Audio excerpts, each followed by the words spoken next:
Knights of the Old Republic. Number 18. Telerath. Citizens, please evacuate in an orderly fashion. Yeah, take your money and run. Visitors, please depart. It's lost. It's lost. Stop. What's going on here? The courageous is lost. What? Oh, Master Lucian Dre, it's you. I am sorry I didn't recognize you from my files, but the Courageous is lost, as is the whole battle group. All those ships that left for Altair for Seraco to protect us, all gone. Admiral Kareth is lost. Oh, poor Telerath.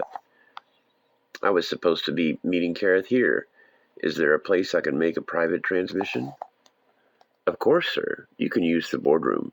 The Dre Trust still has a seat on it. But I urge you to flee, Master. With the Mandalorians coming, there may not be much time. Don't worry, I won't be here long, thank you. Well, Hazen, Aragu's bankers won't have to worry about competition from Telerath anymore. More of my father's money out the airlock. Hardly the Dre Trust has been selling off its interest in Telerath since before Seraco. The Covenant's economy study circle recommended it. You're using Jedi Seers for investment advice? The Dre Trust is key to the Covenant's efforts, so it's all for the greater good. The Force provides for us so that we may act in its defense.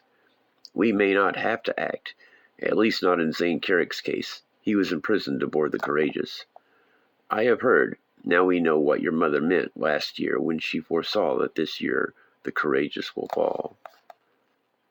But set Zane Carrick and the Mandalorians aside, everything has changed. Watch Circle Bodo sent the alarm, and evil is rising, mindless, faceless, destroying all in its path. You're listening to Circle Bodo now? They couldn't predict rain if their shoes were wet. Well, I can't very well count on your group for warnings. You're all preoccupied with hunting Zane Carrick. And you yourself said Ronate's nightmares had grown so bad as to make her nearly useless. For visions, yes. Operationally. But never mind. What does my mother say about the Circle's vision? The Lady Kendra concurs. She's upstairs now working with another group of Padawans to find out what more she can. This much we know. This new threat, it doesn't seem to be a Sith force. It's less seductive, more raw and brazen. Almost a hunger. If it's not Sith, why should it concern the Covenant? It could be made to serve them. I told you your mother was interested, didn't I? And our seers have picked up some clues that may interest you. A meeting of enemies, a black star, the power in the clutches, no, the claws, of a prince with a helical scepter. Claws? Helical? What? Arca at Daska? You can't be serious. He's just another of that crowd my father ran with, rich, effete, self-involved. At least your insight led you to the right man, even if you may be completely wrong about him. I've looked into the Adaska, and I am not so sanguine. Our sources there on Telerath say Aztecorp had bugged the security network, scanning all the visitors, and then it suddenly stopped. About the time your crew there bungled their surveillance of Carrick's father, and today my informant with the Jedi Council learned that Adaska's man has been trying to make contact with Revan. That is suspicious. You're sending someone to investigate? Not just anyone. You are in the neighborhood, and you know him. And with Carrick dead or in a Mandalorian prison, you are very much at your leisure. Discover what this dark power is and report to me. The Arcadian Legacy.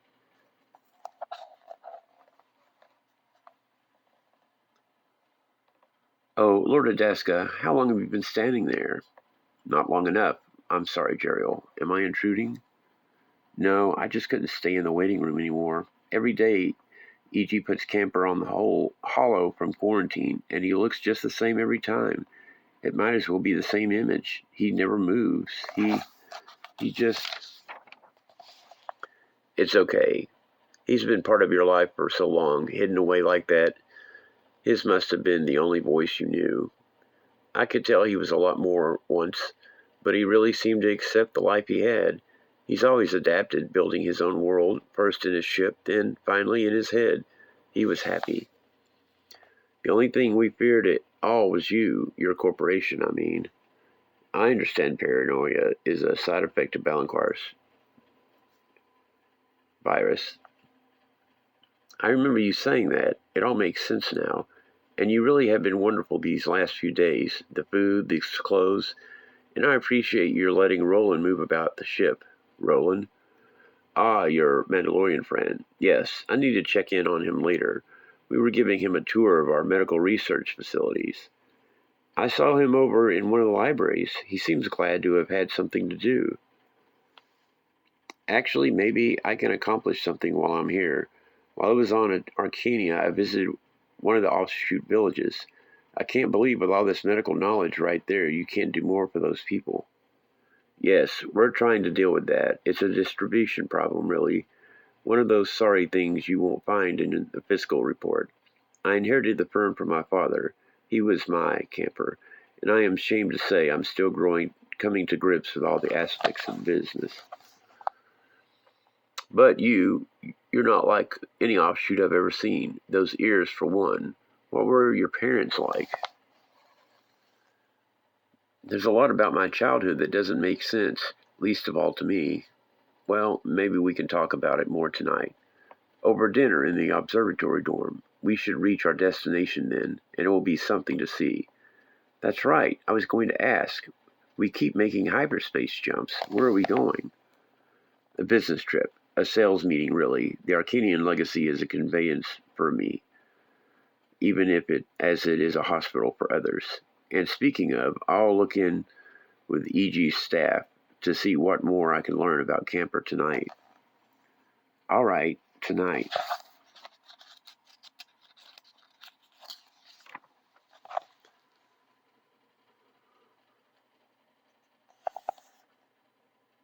EG, did someone take a blood sample from that girl?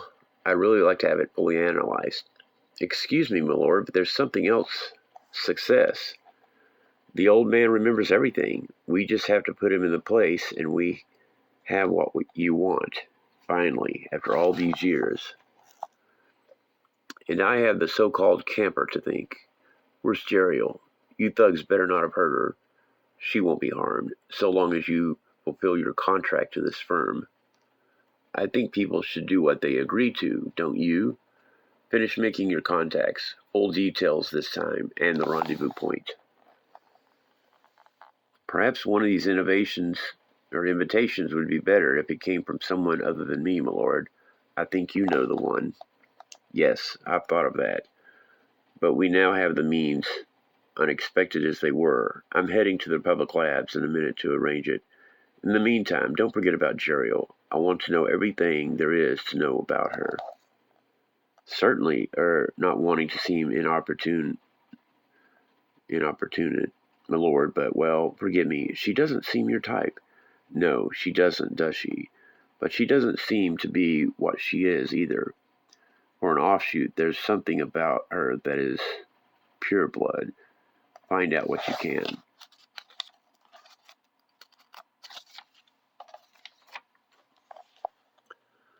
Later, elsewhere. Don't care what you say. His father never would have done something like this. Bringing the offshoot woman here's bad enough, but foisting this on us is over the line. Perhaps you should tell me where these lines are, Dr. Suprin, so I can make note of them. Oh, Lord Adaska, sorry, we just aren't comfortable with your guest being here in the lab. Is he causing a disruption? No, he's just reading. Battlefield medicine, pharmacology, even genetics. He never takes off that armor, and he never says anything, except to ask for more tutorial files. Well, Roland, you've caused quite a stir with my people in your short time here. You seem to have an affinity for medicine. A hobby I like to learn. Unusual, and I should say very Arcanian of you. Wait outside a moment, would you? I need a word with our guests. I told you there'd be a price for my hospitality, Roland. I need you to contact a friend of yours. I have no friends. All right, then. It's someone you know, or rather someone who knows you and would respond to an invitation from you. You'll see who I mean with this. Are you mad? Even if I wanted to, how could I? This would reveal your existence and location to those looking for you? Yes, but it's a pivotal to my plan, and I would guarantee you safe conduct off the Arcanian legacy to wherever you want to go after you completed your work with me.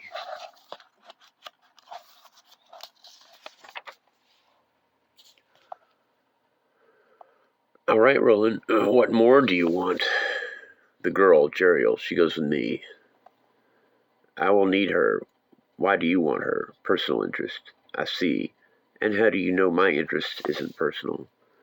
Jeriel is an offshoot, and your name is Adaska. That covers it, right? You're seemingly less Mandalorian all the time. Very well, then. Yes, my interest is strictly business. But what you ask is quite impossible. As I say, I need her for my plans, and she would never leave without the old man, whom I also need. Not true. You only need what he knows. Jeriel came by this morning. You told her the old man has Balanquar's virus. There is no such thing. It's a ruse to hide the old man while you use your hold on her to get him to work for you. Or are you going to tell me he is not a former employee? Astonishing, truly astonishing. Well, perhaps the message I have for you to send will amaze you in turn. Take a look. This is amazing. This was locked in the old man's head? Indeed, you should see what's going on elsewhere on the ship. This level only deals with medical matters. This will provoke a response, don't you think? Definitely. Send it. Send it, and I will give you your freedom. And if the old man proves no longer necessary, yes, I will give you the girl. All right, just show me where to go. Excellent. I'll have E.G. set up a secure channel. I am impressed. Super and teach him whatever he wants to know.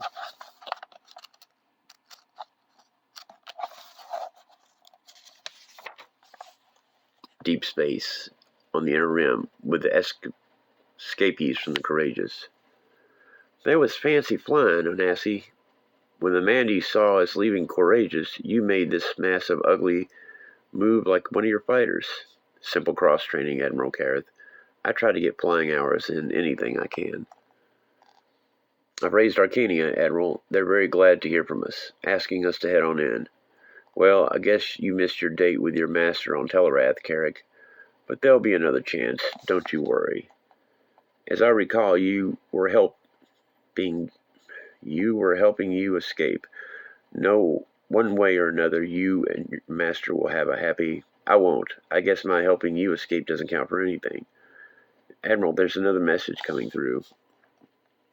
Arcania Command again? I don't know. It's on the Admiralty's highest priority channel, but look. Attention, ranking officer of Battle Group Serico. I am E.G. Vam. I represent Lord Adaska of Arcania, and I have an invitation for you. What I am about to describe to you now may be your only hope to alter your circumstance, and to win, once and for all, for your republic, what now looks so very lost. Later aboard the Arcanian Legacy, before one last hyperspace jump, I will have to raise Madame Darva's salary. She dresses a fine dinner guest, very fine. I got to play dress-up a lot of growing up. The last resort was parked over the remains of my apparel warehouse, but it was never anything like this. All this here is just for us, for you. You look like you could use a pleasant evening. Well, the company's pleasant enough. I'm glad you think so, especially knowing how Kemper felt about the company. That was long ago. I'm sure whatever it was wasn't your fault. I hate to disagree with such a lovely guest, but you're wrong. I don't think we can hide from our people's actions. And the Arcanian people have acted without thinking again and again. We have tampered with many species, Jeriel, but the worst was when we tampered with ourselves. You and Camper both are artifacts of our self-destruction.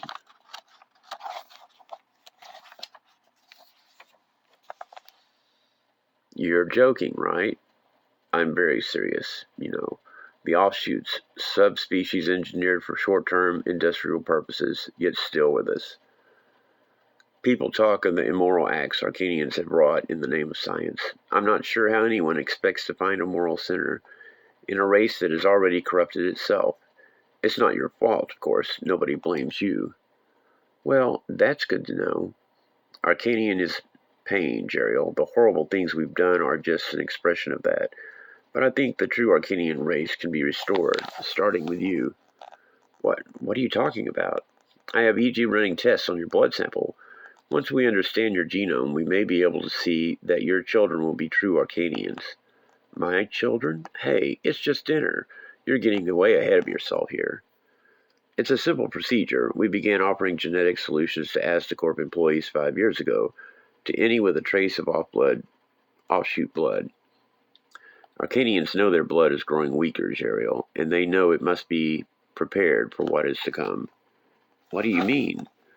Arcanian is to become the center of the galaxy again, as it should be. It will need all the strength we have, e.g. set dome filter to opaque, hologram on. Our scientists call them exogorths. They're the last remnant of a species that predates history, an unlikely being if there ever was one. No one knows how or why they evolved, just that we have found a number of them in the galaxy going on about their business, and their business seems to be eating. They're a floating digestive tract. Minerals, metals, complex elements all go into them, keeping them alive in the coldness of space. Time has no meaning for such a creature. They range in size from small to quite amazing. It's suspected they might generate their own ecosystems harboring other hardy life, if you can call such an existence living. You found them in more than one place?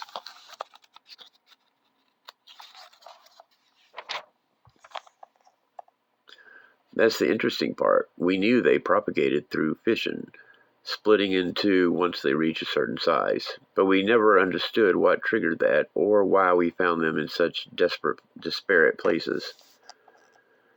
We thought for a time that they might have once been plentiful in the galaxy, and the ones we find now are the only ones left. But 30 years ago, an Adaska scientist took us inside the mind of the Exogorth, literally. Gorman Vandrax and his team encountered what appeared to be a dormant specimen and made a study of its rudimentary brain. He learned much.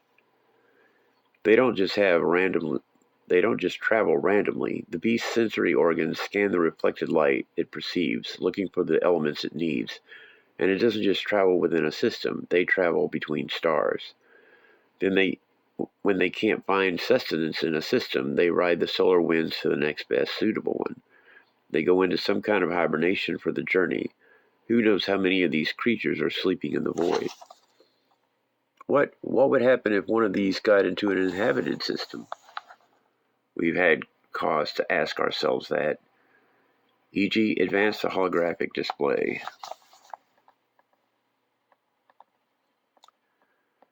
Arnomoth, a dying star of a middling size, too large to become a white dwarf, too small to become a supernova. Just a mass of expelled material and a valuable resource system for us. We couldn't ship our droid-operated mining stations here fast enough. This is the worst dinner I've ever had. Why are you showing me this? We never considered how appetizing the system must look to orthogoths. Well, see for yourself. We've arrived, e.g., hologram off, set domes to transparent.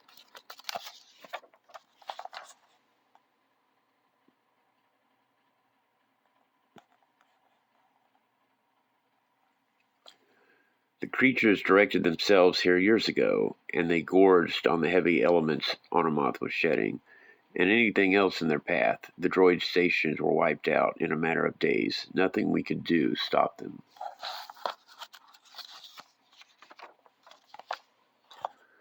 There must be dozens of them. Are they alive? They are. There are more, many more, all very much alive.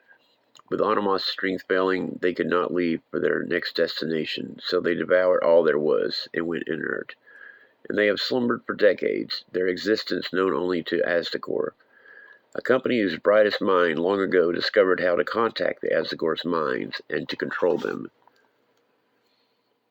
to speed their reproduction, to make them grow beyond all previous limits, and to propel them with the help of our hyperdrive engine implants to destinations of our choosing to feed again. They're a plague. Just so. And now, thanks to Gorman Vandrex, the man you call Camper, this plague works for me. The Terrace Holofield. The Mandalorians have landed. This is a report from the scene here in the Upper City. After seemingly endless days under the siege of orbiting forces above, the Mandalorians began landing in the polar areas of the planet late last night. Other incursions in the equatorial region followed, and at this very hour, they very nearly appear all over the map. It's difficult to say. The last report from the Civil Defense Holofeed came hours ago, and we've been relying on everything from weather sensors to word of mouth. The reader will forgive any lapses in journalistic standards. The Mandalorians have just landed at High Point, and the offices which source this holofeed there were struck 2 days ago by some kind of explosive. Since that time, not counting a nervous Knight hiding in the back room of Kebla Yurt's equipment emporium, this reporter and staff have just been stationed at the senatorial suite at the Juvenix Hotel. The choice wasn't made from Erebus. It provides a good view of the city, and its construction is sound, though your correspondent will admit to some intentional irony. Many exclusive haunts previously off limits to normal folks sit completely abandoned today. And of course our own senator has been missing since the weeks following the Padawan massacre. Wherever you are, Gorovus, we're keeping an eye on the place for you. Mandalorian shock troopers can now be seen on the streets of the Upper City, and armored figures astride mental horrors called basilisks can be seen darting through the city canyons toward the regions below. Reports say Cassius Fed is running the show, and if so, he's doing it with a macabre efficiency. The taking of Market Street this morning barely gave a moment's respite between the looters leaving and the invaders arriving. At least the swoop gangs had the decency to fire a few parting shots at the Mandies before streaking back into their holes. It's more than the Republic has done. Even before the Republic announced Terrace indefensible, they weren't able to do much. For weeks, people on Terrace have asked why the Republic would invite the planet to join if it didn't intend to protect them. It's plain now they didn't want to. Master and Mistress Terrace, they wanted your business. They say the Chancellor has launched an investigation into how Terrace got fast-tracked into the Republic in the first place. This reporter has a few choice words for any investigator who decides to drop in, but it's already a busy day for visitors. Where will the Mandalorians stop? What do they want? Terrace has asked for weeks. Report is that they're asking it tonight on Talarath. Serrico asked and never found out. They could be asking soon on where? Arcania, routes here, Alderaan, and where else? Who can understand the flash? There are reports of Mandalorians in the building. Middle floors, roof. We're sealing the door. We'll try to hold out. Does anyone know if Mandies take prisoners? They're close now. Voices in a strange language. Blasters going off. There's nowhere to move, so this broadcast will continue until the deet